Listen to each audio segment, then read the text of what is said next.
በመንገዱ አካፋይ በአንዱ በኩል ለለቅሶ የተደኮነ ድንኳን በመንገድ በመዘጋቱ ተሽከርካሪዎች አንድ መስመር ለሁለት አቅጣጫ እየተጠቀሙ ነበር።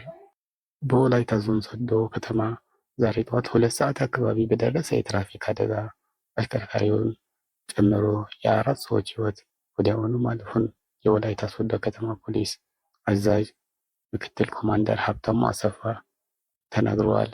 አደጋው የደረሰው ከሐዋሳ ተነስቶ ወደ አርባ ምንጭ መስመር ይጓዝ የነበረ የሰሌዳ ቁጥር ኮድ 304138 ሲዳ የሆነ ዶልፊን አነስተኛ የህዝብ ማመላለሻ የድንጋይ ከሰል ጭኖ ወደ አዲስ አበባ ሲጓዝ የነበረ ኮድ 324386 አዲስ አበባ ሲኖትራክ ጋር በመጋጨቱ መሆኑን አዛዡ አስረድተዋል።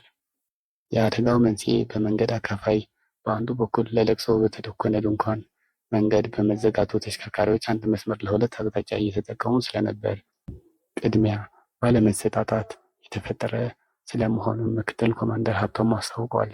በአደጋው ሹፌሩን ጨምሮ 3 ወንዶችና 1 ሴት 4 ሰዎች ወዲያውኑ ህይወታቸውን ሲያልፍ 9 ወንድ፣ 1 ሴት ከባድ አደጋ፣ 1 ሴትና 1 ወንድ ቀላል አደጋ ደርሶባቸው በሶዶ አጠቃላይ ሆስፒታልና ክርስቲያን ሆስፒታል ሕክምና እየተደረገላቸው እንደሚገኝ ገልጸዋል።